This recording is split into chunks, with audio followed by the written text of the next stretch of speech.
ఇంకొక 1 మంత్‌లో బడ్జెట్ సమావేశాలు జరగనున్నటువంటి పరిస్థితి. బడ్జెట్ సమావేశాల సందర్భంలో ఆర్ఎస్ ప్రవీణ్ కుమార్‌గా, బీఎస్పీ పార్టీగా ఏదైనా సలహాలు, సూచనలు ఇవ్వదలుచుకుంటే ముఖ్యంగా మీరు గతంలో విద్యా, వైద్యం విషయంలో మాత్రం చాలా కొట్లాడినటువంటి సందర్భాలున్నాయి. ఆ విషయానికి సంబంధించి అలాగే మీరు ఒక యాత్రనే చేసినటువంటి పరిస్థితి. దాదాపు కుటుంబాన్ని వదిలేసి మరీ బహుజన రాజ్యాధికార యాత్ర పేరు మీద మీరు చేసినటువంటి సందర్భాలు కనబడతా ఉన్నాయి. అవును. అంటే ప్రధానంగా ప్రభుత్వం మరి వాళ్ళు డబ్బులు ఎక్కడి నుంచి వస్తున్నాయి, ఆ డబ్బులు ఎట్లా ఖర్చు పెట్టాలి, ప్రతి ప్రభుత్వానికి ఒక ప్రయారిటీ ఉంటుంది. ఒకటే నా రిక్వెస్ట్ ఏంటంటే, ఈ ప్రభుత్వానికి తెలంగాణ ప్రజల తరపున మరి తెలంగాణ ప్రజల బాధలను 4000 గ్రామాల్లో సొంతంగా మరి నేను స్వయానా చూసిన ఒక తెలంగాణ బిడ్డగా నేను కోరుకునేది ఏంటంటే, ఈ ప్రభుత్వం నుంచి ఆడంబరాలకు పోయి కేవలం ప్రచార పటాటోపాలకు పోయి తర్వాత వాటి మీదనే డబ్బంతా ఖర్చు చేస్తే మాత్రం ప్రజలకు మిగిలేది బూడిదనే. సో రెండవది, గత ప్రభుత్వం రావాల్సిన వేల కోట్ల ఆదాయాన్ని ప్రైవేటు సంస్థలకు తమకు దగ్గర ఉండే వ్యక్తులకు అప్పగించింది. ఆ పని మీరు కూడా చేస్తే మాత్రం తెలంగాణ ప్రజలు క్షమించారు. ఎందుకంటే ఆ నమ్మకంతోనే ఎట్లనే చేసి వాళ్ళని ఓడగొట్టాలనే దృఢమైన సంకల్పంతోనే మిమ్మల్ని గద్దెనెక్కించారు. అందుకొరకు ఆ ప్రభుత్వం చేసిన తప్పులు, ఆ ప్రభుత్వం చేసిన కుంభకోణాలు, ప్రభుత్వం చేసిన భూమి కబ్జాలు ఏవైతే ఉన్నాయో ఆ భూ కబ్జాలంటి మీద కూడా పూర్తి స్థాయి విచారణ చేసి ఆ భూములన్నీ వాపసు తీసుకొచ్చి ఆ భూములను ప్రజల పరం చేయడం. తర్వాత మూడవది, అసైన్డ్ భూములను, ఎస్సీలకు చెందిన అసైన్డ్ భూములను దాదాపు 30 నుంచి 40 వేల ఎకరాల భూములను గుంజుకున్నారు. సో గుంజుకొని వాటిని వాళ్ళని భయపెట్టించి వాళ్ళ గొంతు మీద కత్తి పెట్టి రహస్యంగా జీవోలు తీసి వాటిని బడాబాబులకు అప్పగించారు. ఆ భూములన్నీ వాపసుగా ఎస్సీలకు ఇచ్చేసేయాలి. మీరు వాళ్ళకు దళిత బంధు ఇచ్చినా ఇవ్వకపోయినా వాళ్ళ భూములు వాళ్ళకి ఇస్తే వాళ్ళు బతుకుతారు కదా. అసైన్డ్ భూములకు అన్నిటికీ కూడా చాలా దేశంలో చాలా ప్రభుత్వాలు కూడా పట్టాలు ఇచ్చినాయి. సో రెగ్యులర్ పట్టాలు ఇచ్చినాయి. ఆ రెగ్యులర్ పట్టాలు వీళ్ళకి కూడా ఇస్తే వీళ్ళు కూడా బతుకుతారు. సో అంతే తప్ప అదే సర్వే నెంబర్లో ధనవంతులకు తర్వాత ఆధిపత్య వర్గాలకేమో పట్టాలు ఇచ్చిండ్రు, వీళ్ళేమో లావని పట్టాలు అన్నారు. దానివల్ల వాళ్ళు అమ్ముకోలేక, కక్కలేక, మింగలేక వాళ్ళు త్రిశంకు స్వర్గంలో ఉన్నారు. సో వాళ్ళకు కూడా న్యాయం జరగాలి. తర్వాత మరి ఎస్సీ సప్లాన్, ట్రైబల్ సప్లాన్ అన్నారు.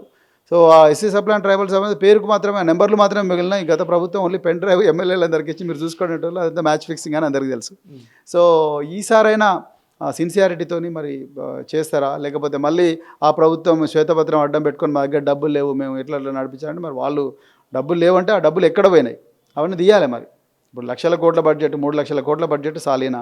సో ఆ 3,00,000 కోట్ల బడ్జెట్ ఎట్లా ఖర్చు పెట్టిండ్రు, ఎవరు ఖర్చు పెట్టిండ్రు, ఆ లిక్విడ్ ఎక్కడ పోయింది, ఆ అసెట్స్ ఎక్కడ మారినాయి, ఆ అసెట్స్ ఎవరి చేతులు ఉన్నాయి, ఆ అక్రమ అసెట్లా, సక్రమ అసెట్లా, ఆ అసెట్లు అంటే అవన్నీ అక్రమ ఆస్తులన్నీ తీసి వాటిని వేలం వేయాలి. వేలం వేసి ప్రభుత్వం ప్రజల సంక్షేమం కోసం పనిచేయాలి. అంతే తప్ప వాళ్ళు పాపం పోయినరు కదా, ఇంకా వాడి పాపం వాడే పోతాడు, మనం కొత్తగా చేద్దాం తీరాదంటే ప్రజలకు, తెలంగాణ ప్రజలకు ఎప్పుడు కూడా అప్పుల్లోనే బతకాల్సి వస్తుంది. అందుకొరకు ఈ సప్లాన్లు, ట్రైబల్ సప్లాన్, ఎస్సీ సప్లాను, గిరిజన ఐటీడీఏలు, తర్వాత విద్యాశాఖకు రావాల్సిన డబ్బు, అదేవిధంగా మరి చాలా చోట్ల కూడా విద్యా వ్యవస్థ అయితే పూర్తిగా కునారెళ్ళిపోయింది, శిథిలావస్థలో ఉన్నది. మరి దాన్ని పట్టించుకోవాల్సిన అవసరం ఉంది. మన ముఖ్యమంత్రి గారు ఏదో విద్యాశాఖను సమీక్షించినట్టుగా తెలిసింది. సో పెద్ద ఎత్తున యూనివర్సిటీలకు వైస్ ఛాన్సలర్లను, ప్రొఫెసర్ల రిక్రూట్మెంట్ చేయాలి. ఇప్పటివరకు దాదాపుగా 2,000 పోస్టుల వేకెన్సీస్ ఉన్నాయి. 800 మంది ప్రొఫెసర్లు ఉన్నారు. తర్వాత రాజీవ్ గాంధీ యూనివర్సిటీ అంటే ఇది మన IIIT బాసరా, దాని తర్వాత పద్మావతి మహిళా విశ్వవిద్యాలయం కోటిలో ఉంటుంది, దాన్ని విశ్వవిద్యాలయం గుర్తించాలి. దాని తర్వాత గిరిజన విశ్వవిద్యాలయం కట్టాలి. తర్వాత వెల్ఫేర్ విశ్వవిద్యాలయం కట్టాలని చాలామంది అడుగుతూ ఉన్నారు.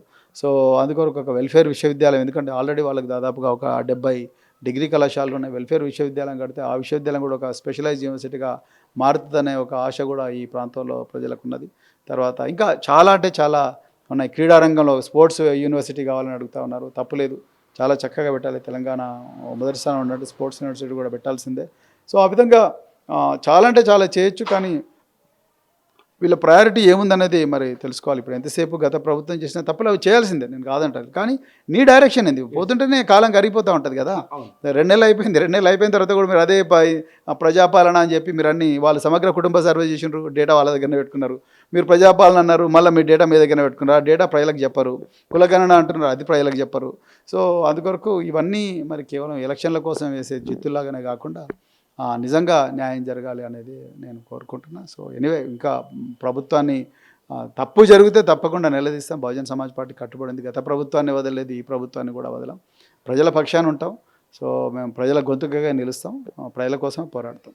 ఎస్, చివరిగా సార్ ఎంపీ ఎలక్షన్స్ త్వరలోనే రాబోతున్నటువంటి సందర్భం అయితే ఉంది. 17 ఎంపీలలో ఒకవేళ మాతో కలిసి రండి అని బెహెన్జీని అక్కడ ఒప్పించి తెలంగాణ వరకు సపరేట్గా తీసుకొస్తే మీరు అధికార పార్టీతో కలిసిపోవడానికి ఏమైనా సిద్ధంగా ఉన్నారా? మీకు 2, 3, 4 అనే ఒక ఆఫర్ వస్తే.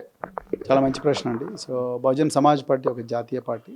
సో మా నాయకురాలు బెహెన్జీ కుమారి మాయావతి గారు. సో వారు ఏ ఆదేశం ఇస్తే ఆ ఆదేశం ప్రకారం పోవడానికి మేము సిద్ధంగా ఉన్నాం. సో ఎందుకంటే మేము వారి నాయకత్వంలో పనిచేస్తున్నాం, వారే మా అధినేత్రి. సో వారు ఎట్లంటే అట్లనే పోతాం మేము.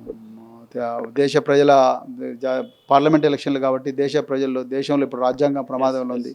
సో రాజ్యాంగాన్ని మారుస్తామంటున్నారు. నిన్న చూసిండు మీరు, యూజీసీలో ఎస్సీ ఎస్టీలకు బీసీలకు రిజర్వ్ చేసిన పోస్టులన్నీ కూడా తీసేసి రిజర్వ్ చేయమన్న ఒక ఆలోచన కూడా యూజీసీలో ఉందన్నట్టుగా వచ్చింది. అది అబద్ధం. యూజీసీ క్లారిఫికేషన్ ఇచ్చినా అసలు ఆ ఆలోచన రావడమే దుర్మార్గం.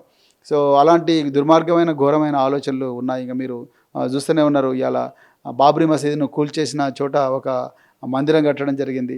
తర్వాత ఇప్పుడు ముస్లింలు చాలా భయాందోళన ఉన్నారు. లేకపోతే ఈ రాజ్యాంగాన్ని రద్దు చేస్తే ముస్లింలు కానీ క్రిస్టియన్లు కానీ వాళ్ళ హక్కులు పోతాయని అంటున్నారు. తర్వాత కొన్ని సోషల్ మీడియాలో కొన్ని వీడియోలు ఈ క్రైస్తవుల చర్చిల మీద పోయి అక్కడ ఏమంటారు కొంతమంది మతోన్మాదులు ఈ సిలువను వాటిన్నిటి కూడా ధ్వంసం చేసే ప్రయత్నం చేసి వాళ్ళ జెండాలు పెట్టాలనే ప్రయత్నం చేస్తున్నారని చెప్పి వస్తుంది. సో మరి ప్రైమ్ మినిస్టర్ గారు అయితే యాజ్ యూజువల్ ఆయన ఏం మాట్లాడతలేడు. ఆయన ఎంతసేపు ఈ దేశం కోరుకున్నది ఇదే అదే ఆధ్యాత్మికంగానే మాట్లాడుతున్నాడు తప్ప ఆయన ఇంకోటి మాట్లాడడం లేదు. ఈ పరిస్థితుల్లో మరి తప్పకుండా రాజ్యాంగాన్ని కాపాడాల్సిన బాధ్యత బహుజన్ సమాజ్ పార్టీ తీసుకున్నది. అందుకొరకే తప్పకుండా పోరాడతామండి. సో బెహెన్జీ గారు ఎట్లా ఆదేశిస్తే పొత్తు అంటే పొత్తు, లేదంటే లేదు, ఎట్లా అంటే అట్లా ఆ ఆదేశాల మేరకు నడుచుకుంటాం. తప్పకుండా పార్లమెంట్ ఎలక్షన్లో పోటీ చేస్తాం.